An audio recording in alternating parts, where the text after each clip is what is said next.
Jay Bachelor, the music and news editor for Hip Hop Weekly magazine. We're based out of ATL, but we have a little operation here in Houston as well as Chicago.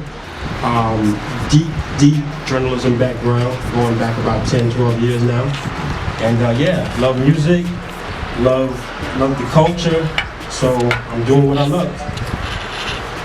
Mckane, aka MC Kane out here, just a local hustler. Hosting parties, doing music, influencer in the music industry down here. Started off in the clubs just MCing, trying to work my way into developing a personality to host events and go from there. Don't sugarcoat shit. This is not what this is for. This is for the betterment of the Houston hip hop scene. Okay? So if some feelings might get hurt, that's not our problem right now. We're not even worried about it. All right. Cool. As long as we all understand each other.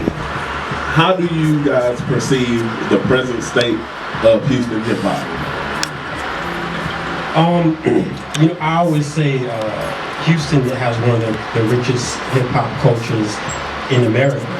I interview artists, major artists, and when they come to Houston, they always express the impact guys from the city had here. So it's never a question of the talent that the city has. It's are we getting that platform that we need to showcase the talent? So I've been in Houston since 2001, and I've seen the national wave and the indie wave, and that national look is coming again real soon. So I'm confident in the young talent that we have in the city right now. I'm gonna have to agree with everything he said. I just wanted to add on. I'm excited to see it come back around like this again because when I started doing what I was doing. It was a different time and it was a different mind frame with all of the artists in Houston when I first started trying to build that platform for artists to be on. Now it's social media driven, so pride and ego, all that stuff included when you're dealing with artists. So back then it was straight hunger.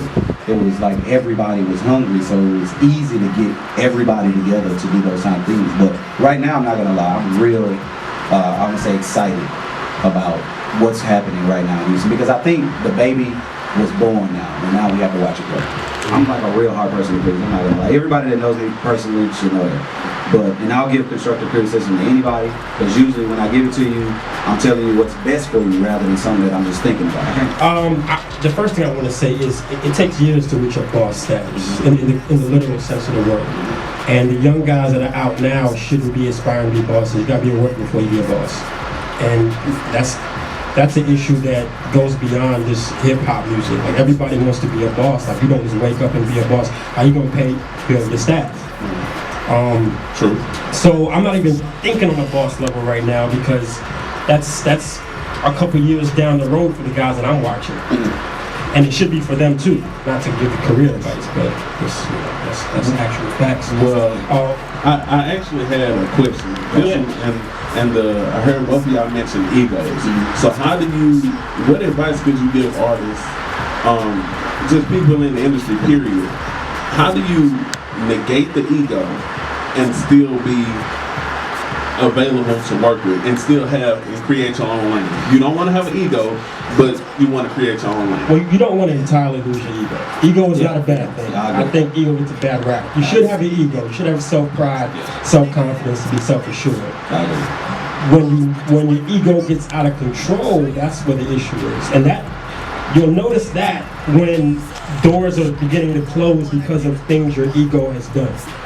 So once you see like this person ain't rocking with you because of something you said, this person ain't rocking with you because something you did, you was drunk at this event and said this to somebody, that's when the ego is out of control. But as long as you can control that and maintain that control, there's nothing wrong with having an ego.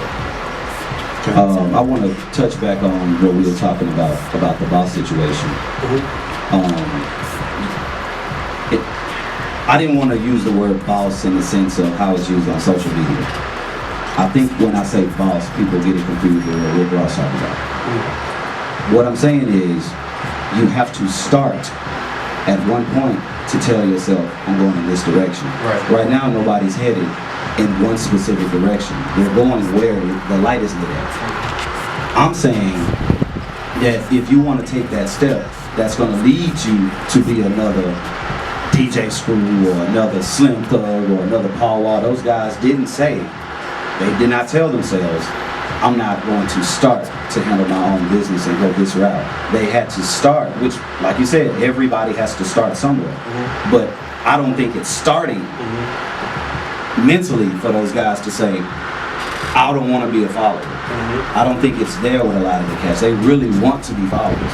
That's what, from what I'm seeing, it's like the thing to do is to follow. It's like, if I can make a little money doing what he's doing, hey, I'm gonna do it. You know.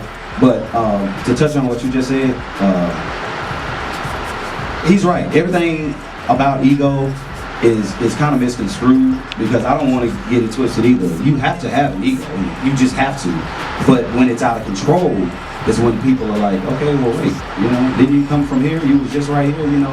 And the saying goes on, people, you have to, the same people you see when you're going up is the same people you're going to see when you're going down. So once you learn how to control your ego, I think that's when you're in control of yourself.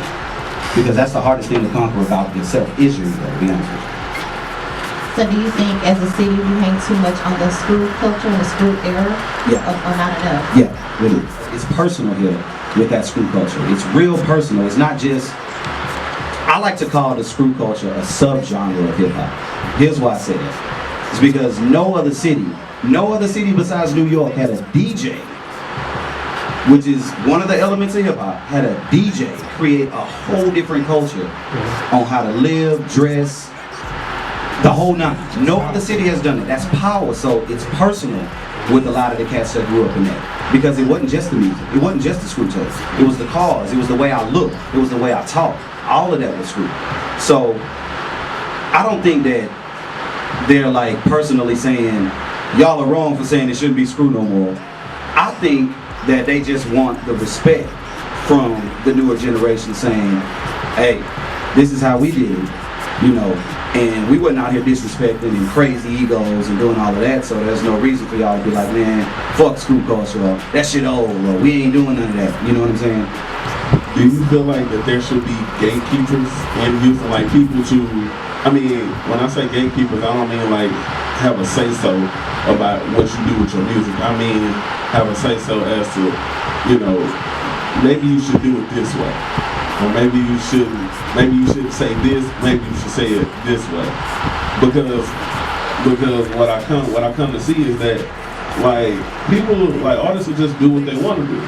And like I said before, they don't have no guidance. Right. So should there be gatekeepers in Houston? Gatekeepers. I mean, that's more like a mentor, somebody to kind of give you guidance. To me, a true gatekeeper would be the guy that's like, yo, this person, you know, shouldn't be headlining this event. They haven't earned the stripes yet. Like, that's a gatekeeper to me. Now, a mentor, absolutely. Like my man said, you know, it's vital to have those guys that know the industry, understand how the money breaks down, understand how the promoters work, to talk to the young guys so the dudes with talent don't get discouraged and say, fuck this shit, I ain't making my money, nobody checking for my music. You need that voice to say, look, give it time, this is how it works, this is how much you should be getting, and so on and so forth. So both are needed. Gatekeepers are definitely needed, because right now this shit is fucked up. Like, you know what I'm talking about. Oh, yeah. And mentors are needed because, listen, true artists are sensitive about their shit. Badu said that. Period. So you get these young guys that's getting fucked over, and nobody to say, look, this is how it's really supposed to go down for you. They out, and we left with the people that are trash, and there's no gatekeepers.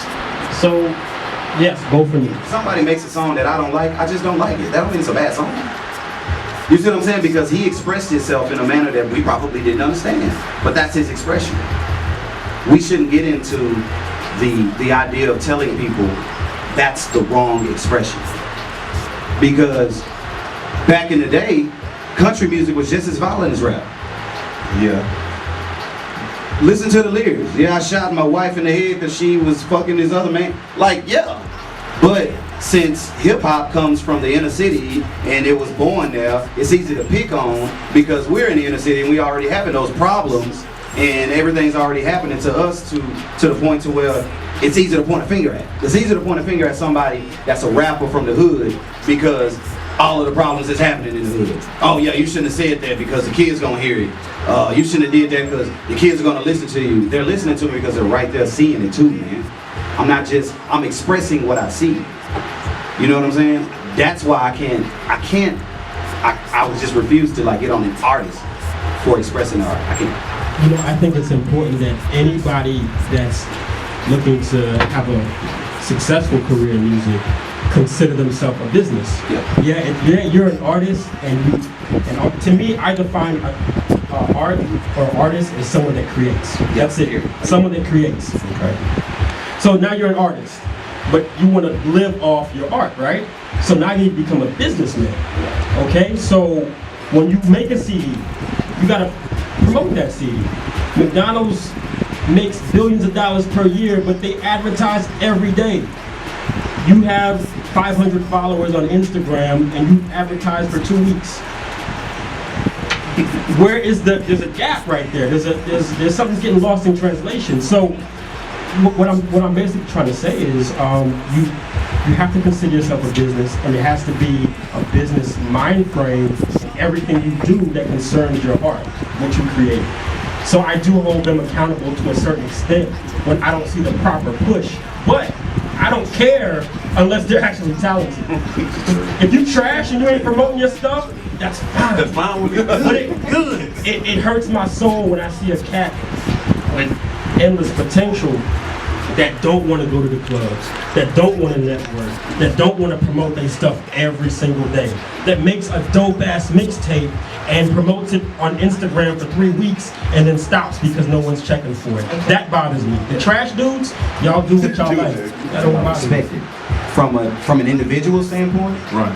I can see where you're coming from. Yeah, I mean, I'm not trying to say like, fuck Houston. Oh, yeah, of course. I mean, I'm born and raised there. I love my city. Yeah. But it's just that, you know what I'm saying? Like when you look at things like, okay, we just spoke about people leaving the city to achieve stardom or what they think will be stardom for them. So I don't see nobody other than Drake really migrating to Houston and August Alsina. You don't have to migrate to Houston to appreciate and respect the culture. See, that's the one thing that Screw created. That I go back to on the subgenre. This is a lifestyle. This ain't got nothing to do. Let's just X out Screw music. Let's not even talk about Screw music and just think about the Screw culture. Yeah. Down here, that's how we live. Like live. Your big brothers taught you about how we sip, drink, and swang, and that's the culture. So that's in our heart. That's personal. So if somebody moves out the city, they're not moving out the city to say fuck Houston. They're moving out the city saying, I want to expand. Right. You can't take away where somebody's raised. Yeah. If they from Houston, they from Houston. Leave, bro. Like, leave. They can't take that away from you. You was born in our club, who gonna take that away from you, bro? You went to Madison, who gonna take that away from you, bro? People can say what they want, but if you from Houston, and you say you want to go there and make your money, or you want to do this and go there to expand your brand, do so. But that don't necessarily mean you dissing the city. That's absolutely retarded. You can hop on a lot of major records and hear the influence that Houston sound has had on these artists from the West Coast, Midwest, East Coast, all these guys. Could you give me like 5, like off the muscles? 5. I know you can. Poetic Justice by Kendrick Lamar. Okay. That was heavily screwed. Swinging. Styley sample H-Town. A$AP Rocky's entire first album. I from the album name. That's one of my favorite albums ever. Not even gonna lie. That's Big Pimpin'. Like that was a colossal. I was living in New York when that song came out. Really? Yes, and that was a colossal record because it was huge. I was like, who are these guys? And through that that particular song, I discovered this entire world. And then I moved to Houston 4 years later. So I was like, okay, well, that was a huge moment for hip hop. I mean, it united the cultures. How many was that right there? 4. I'm from here, so I can go on and on about this. Yeah. Drake, period. Drake, period. Look, I just want people to realize I am not dissing Drake. Man, I've hosted this man's parties. I'm not dissing Drake. What I'm saying is he understands and respects the culture out here. Yeah. That's what I'm saying. People don't realize that when something has an impact on your life, you shouldn't be scared to express that. We're penalizing people for Houston culture having an impact on their life. How backwards is that? When that's exactly what we started this for. That makes sense. Screw said it himself. I want to screw up the world. His own words. I'm not making this up. Like, so now that it's across the world, they wrong for doing it? Really? Really? Does that make any sense? So that's what you don't do? No, hey, you told me to keep it real on this show, so I'm gonna keep it real. Please, please. You know what I'm saying? So, but I'm gonna say Drake, period, because he respects the culture. The one thing I don't like about what's happening right now is a lot of the artists that respects Houston's culture are sound. Their sound is the original Houston sound, music-wise. Bass lines, heavy drums, heavy snares. That's Houston, bro.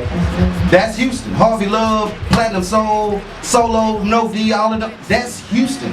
When you hear them bass lines in Drake songs, you don't hear that in no other songs. It's all 808s and snares. 808s and snares. Boom, boom, boom, boom. That's how all the beats sound now. But that ain't how Houston started. It was the bass line. Listen at every single old Houston album. Don't Mess with Texas. Hardest Spit in the Litter. The one thing you can recognize is it rattled the trunk. It rattled the trunk. Not boom, boom, boom rattled it, but it was the bass line. So now look at Drake music. It's a bass line in damn near every song. That's why I say people are not understanding when they say they're respecting the Houston culture and respecting Houston music. You gotta take it back to the producers. Platinum Soul. You know what I'm saying? You gotta take it back to, like, to me, The Hardest Spit in the Litter was, to me, that's like my favorite Houston album of all time because of the production alone. Production alone. He had 13 producers on that album. 13. So, and it was all producers from Houston, which made it like so dope because you heard different versions of Houston music. You know what I'm saying? Don't Mess with Texas when you like bass line. You don't hear that no more. You don't hear that in rap no more. It's all boom boom bass lines and snare all that. It's the same type of music. But when you listen to the ones that's making it, the K Dots, the Drakes, their music sounds totally different from everything else. But yet they talking about Houston. Does that make any sense? That don't make no. Even J. Cole done went back to the bass line. Listen to J. Cole new album. If you hear all the beats on now, even the first song come out with a bass line. Yeah. That's the truth. Well, damn. That's it. I'm giving y'all A1 game because you want it. So it is what it is. And that's all we give. And if you guys have a question for the guys up here, feel free to give us a call, 713-364-3419. If you disagree, agree, have a question, hit us up. This is live based on report94.com. What we're going to do is get into a quick music break, and we'll be right back to section.